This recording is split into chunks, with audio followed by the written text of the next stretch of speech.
Welcome to royal news. Nandyal జిల్లా ఆత్మకూరు పట్టణంలోని స్థానిక డైమండ్ ఫంక్షన్ హాల్ దగ్గర ఉన్న అబ్దుల్లా హోటల్లో అర్ధరాత్రి అగ్ని ప్రమాదం జరిగింది.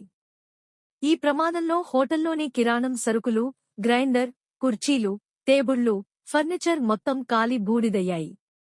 ఈ ప్రమాదంలో కరెంటు మీటరు, బోర్డు, వైరింగ్ మొత్తం కాలిపోయింది. మంటలు చెలరేగిన ప్రాంతంలో రేకులు కూడా కాలిపోయాయి. ప్రమాదంలో ఫర్నిచర్, కిరాణం సరుకులు మొత్తం కలిసి రూ.2 లక్షలు నష్టం జరిగిందని హోటల్ యజమాని అబ్దుల్లా తెలిపారు. విషయం తెలుసుకున్న అగ్నిమాపక శాఖ మంటలను అదుపులోకి తీసుకువచ్చింది. రోజు హోటల్ పని చేసుకుంటేనే తమ కుటుంబం గడుస్తుందని, కాలిపోయిన వాటిని మరలా సమకూర్చుకోవడం ఆర్థికంగా భారమవుతుందని యజమాని అబ్దుల్లా ఆవేదన వ్యక్తం చేశాడు.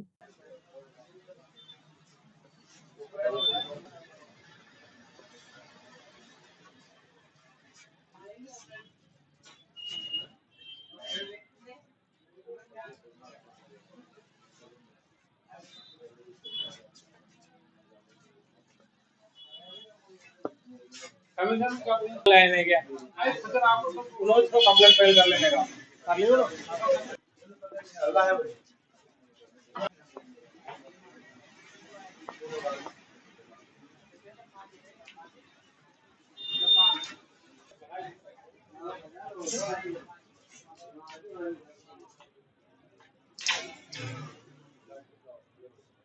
ఫంక్షన్ హాల్ పక్కన అబ్దుల్లా హోటల్ సార్ నాది. సార్ రాత్రి 9:30కి బంద్ చేసిపోయినాను. ఉదయం వచ్చి తెరిసే వరకు అన్ని కాలిపోయినాయి సార్. మొత్తం 2 లక్షల వరకు నష్టపరిహారం జరిగింది సార్. నాకు పిల్లలు 5 మంది ఉన్నారు సార్. ఇది చేసుకుంటేనే బతికేది సార్. నేను ప్రభుత్వం నుంచి ఏదైనా ఆర్థిక సాయం అందించండి సార్. నేను హార్ట్ పేషెంట్ని సార్. నేను ఏదో ఒకటి నడిపించుకుంటున్నాను సార్. కష్టపడి చేసుకుంటున్నాను సార్ పని.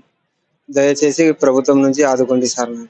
నాకు ఇది ఏది లేదు సార్. నాకు జీవనోపాధి ఏది లేదు సార్. ఇదే సార్ చేసుకోవాలా బతకాలా సార్. నేను పిల్లలు ఉన్నారు, చిన్న ఇల్లు ఉంది సార్. నాకు రాత్రి 9:30కి బంద్ చేసిపోయినా సార్. తెల్లారుదేమన్నా 5 గంటలకు వచ్చి తెరిసే వరకు అన్ని కాలిపోయినాయి సార్. 2 లక్షల వరకు నష్టపరిహారం జరిగింది సార్. కుర్చీలు, బెంచీలు, గ్రైండరు, కూలరు అన్ని సామాన్లన్నీ నష్టమైనాయి సార్. నేను హార్ట్ పేషెంట్ని సార్. నేను ఏదో ఒకటి చేసుకుంటున్నా సార్. నాకు ప్రభుత్వం నుంచి ఆర్థిక సాయం అందించండి సార్. పని చేసుకుంటే గానీ జరగదు సార్. నాకు పిల్లలు ఉన్నారు. నష్టం 2 లక్షల వరకు జరిగింది సార్.